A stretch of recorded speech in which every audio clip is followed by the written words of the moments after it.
Olá! Hoje a gente vai mergulhar fundo numa filosofia que pode, de verdade, mudar o jogo. O essencialismo, do Greg McKeown. Vamos lá? Sabe aquela sensação de estar sempre ocupado, correndo para lá e para cá, mas no fim do dia parecer que nada realmente importante avançou?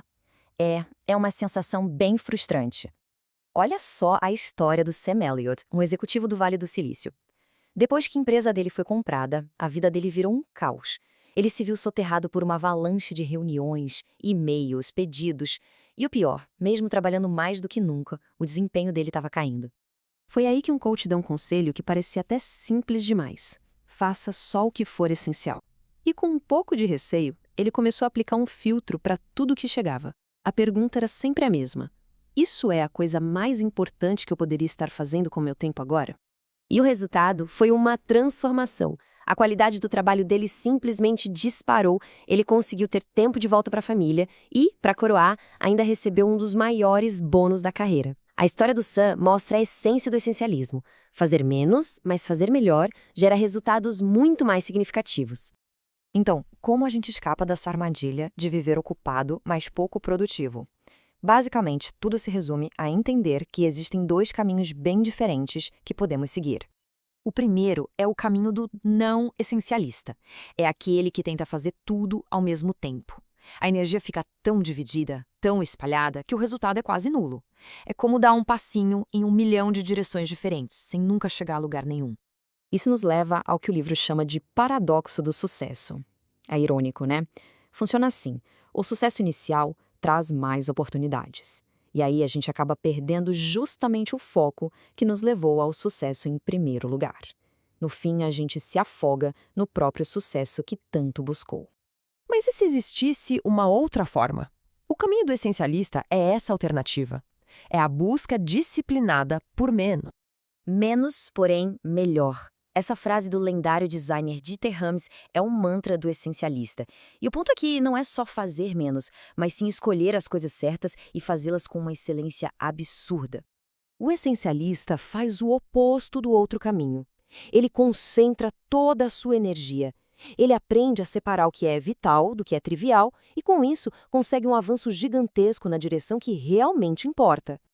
E veja bem, essencialismo não é ser preguiçoso ou fazer as coisas de qualquer jeito. É sobre investir tempo e energia da forma mais inteligente possível para a gente conseguir dar a nossa maior contribuição.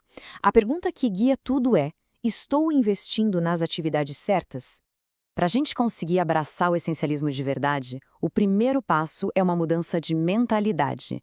É preciso trocar 3 suposições falsas que nos prendem por 3 verdades que nos libertam.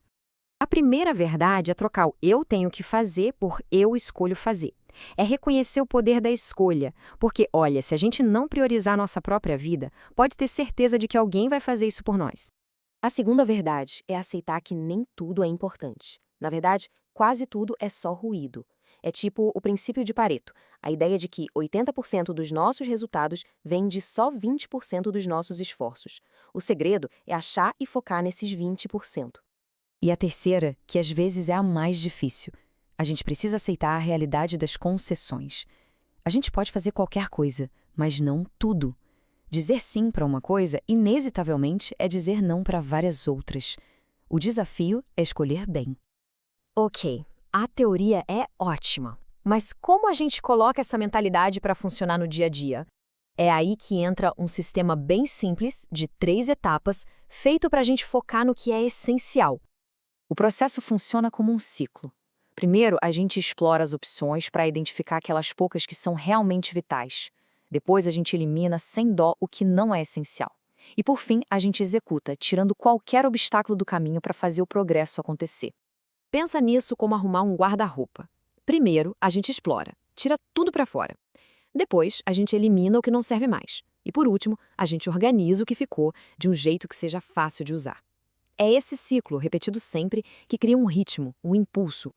Só que, para esse sistema todo rodar bem, a gente precisa proteger o nosso bem mais precioso, nós mesmos. Afinal, não tem como dar a nossa maior contribuição se a gente estiver no limite do cansaço. E para a gente entender o perigo disso, tem a história do Jeff. Um CEO de 36 anos que vivia no modo invencível, viajava 70% do tempo, dormia só umas 4 ou 6 horas por noite, ele achava que aguentava qualquer tranco. Mas o corpo dele não concordou. Essa busca sem fim por mais levou a um esgotamento tão severo que ele foi forçado a parar tudo para poder se recuperar. A conta chegou, e chegou bem alta. A lição que ele aprendeu foi direta e poderosa. Proteja o seu patrimônio. Ele percebeu que, ao negligenciar o próprio bem-estar, principalmente o sono, ele estava destruindo a ferramenta mais importante que tinha para ter sucesso. Isso me lembra muito uma frase do Mahatma Gandhi. Toda noite, quando vou dormir, eu morro. E quando acordo de manhã, renasço. O essencialismo nos ensina a respeitar esse ciclo, a proteger nossa energia para a gente poder renascer todo dia, pronto para focar no que é essencial. E no fim, a pergunta que fica é essa, da poeta Mary Oliver. O que a gente planeja fazer com esta nossa única e preciosa vida? Escolher o caminho do essencialista é um jeito de começar a responder essa pergunta com intenção.